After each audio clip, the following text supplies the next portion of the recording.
Assalamualaikum warahmatullahi wabarakatuh.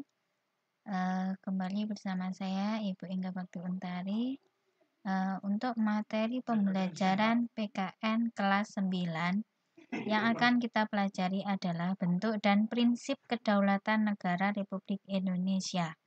Sebelumnya silakan persiapkan alat tulis dan buku LKS kalian. Oke, kita akan membahas tentang yang pertama. Negara Indonesia adalah negara yang berdasarkan atas kedaulatan rakyat. Landasan hukum negara Indonesia itu menganut kedaulatan rakyat yang telah ditegaskan dalam Undang-Undang Dasar Negara tahun 1945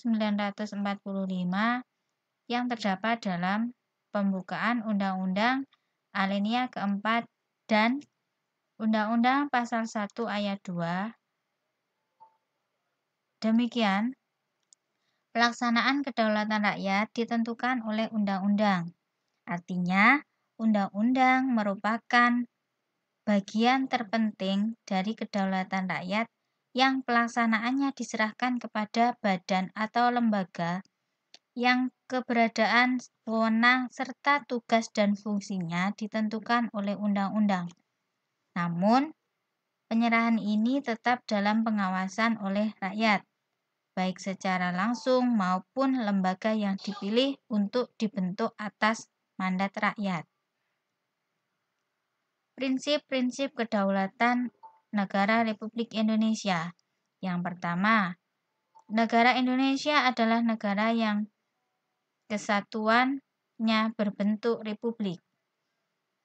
Yang kedua, kedaulatan berada di tangan rakyat dan dilaksanakan menurut Undang-Undang Dasar. Ketiga, negara Indonesia adalah negara hukum. 4. Presiden tidak dapat membekukan dan membubarkan DPR. Nomor 5, menteri-menteri diangkat dan diberhentikan oleh Presiden. Nomor 6, MPR hanya dapat memberhentikan Presiden atau Wakil Presiden dalam masa jabatan menurut undang-undang. Menurut Budiharjo, sejumlah syarat dasar untuk terselenggaranya pemerintah yang demokratis di bawah adalah 1. Perlindungan konstitusional. 2.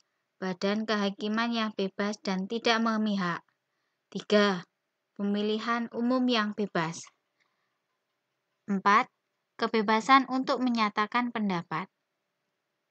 5. Kebebasan untuk berserikat ataupun berorganisasi dan beroposisi. Dan yang kelima, merupakan pendidikan kewarganegaraan. Kita lanjutkan. Setelah kita mengetahui bahwa negara Indonesia adalah negara yang berdasarkan demokrasi Pancasila, demokrasi Pancasila memiliki makna yaitu demokrasi yang dijiwai oleh nilai-nilai Pancasila sebagai satu kesatuan. Demokrasi Pancasila merupakan demokrasi yang sesuai dengan bangsa Indonesia karena bersumber pada tata nilai sosial budaya bangsa yang sudah melekat dalam kehidupan masyarakat sejak zaman dahulu. Nah, kita lanjutkan. Asas ataupun prinsip utama demokrasi Pancasila, yaitu adalah pengambilan keputusan melalui musyawarah dan mufakat. Musyawarah itu sendiri berarti menyatukan pendapat dalam menyelesaikan masalah bersama. Sedangkan mufakat adalah sesuatu yang telah disetujui sebagai keputusan berdasarkan kebulatan pendapat. Jadi, dapat kita simpulkan musyawarah mufakat berarti pengambilan suatu keputusan berdasarkan kehendak orang banyak ataupun rakyat sehingga tercapai kebulatan pendapat. Nah, seperti contoh gambar di samping bisa kalian lihat. Gambar seseorang sedang menyampaikan pendapat dan dalam suatu musyawarah. Kita lanjutkan. Musyawarah mufakat harus berdasarkan pada hal-hal. Yang pertama, musyawarah mufakat bersumberkan seperti kerakyatan yang dipimpin oleh hikmat kebijaksanaan dalam permusyawaratan perwakilan. Yang kedua, keputusan yang diambil harus dapat dipertanggungjawabkan secara moral kepada Tuhan, serta menjunjung tinggi nilai kemanusiaan dan keadilan. Ketiga, cara mengemukakan hikmah kebijaksanaan harus berdasarkan akal yang sehat, hati nurani yang luhur, serta mempertimbangkan persatuan dan kesatuan bangsa, serta kepentingan rakyat. Yang keempat, pengambilan keputusan harus berdasarkan kehendak rakyat melalui hikmah kebijaksanaan. Sedangkan yang kelima adalah keputusan harus dilaksanakan secara jujur dan bertanggung jawab.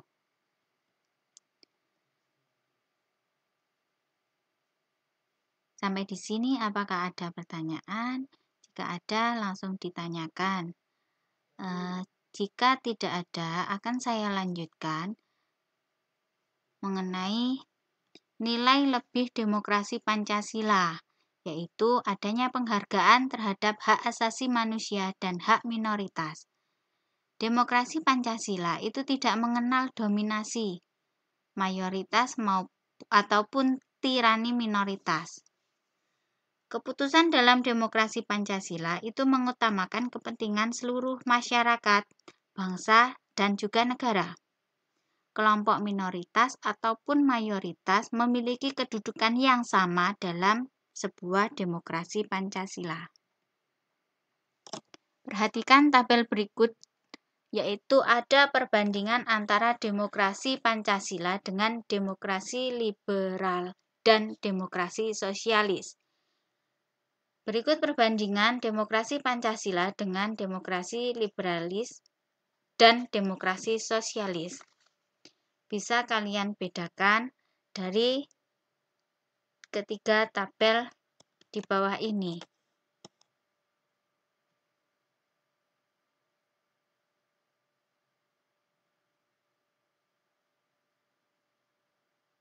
Oke, saya lanjutkan. Setelah mempelajari tabel tersebut, kita bahas lagi mengenai pelaksanaan demokrasi di Indonesia. Ada dua cara yang dapat dilakukan, yaitu dengan cara langsung dan tidak langsung. Pada gambar yang pertama, itu adalah contoh demokrasi secara langsung. Dengan cara pemilihan umum merupakan perwujudan dari kedaulatan rakyat dan demokrasi. Pada gambar sebelahnya, di situ ada contoh pelaksanaan demokrasi tidak langsung. Adalah adanya lembaga perwakilan rakyat yang bertugas untuk menyampaikan aspirasi dan amanah rakyat dalam pemerintahan. Dalam suasana sidang MPR. Asas-asas pemilu. Yang pertama ada langsung, umum, bebas rahasia, jujur dan adil. Makna demokrasi dalam perkembangannya tidak hanya dalam arti sempit di bidang pemerintahan, namun saat ini sudah meluas dalam berbagai bidang kehidupan.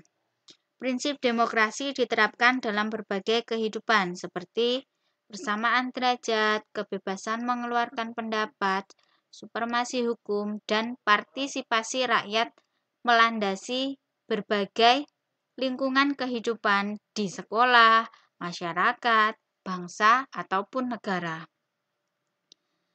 Dari materi yang sudah saya sampaikan, ada beberapa tugas yang harus kalian kerjakan. Tugasnya yaitu merangkum materi yang ada di video di atas ke dalam buku tulismu. Lalu foto hasilnya dan kirim ke WA Bu Engga. Selamat mengerjakan. Thank you. Keep healthy and stay at home. Mas Satoka Jaya, kalian luar biasa. Ada kurang lebihnya, saya mohon maaf. Wassalamualaikum warahmatullahi wabarakatuh.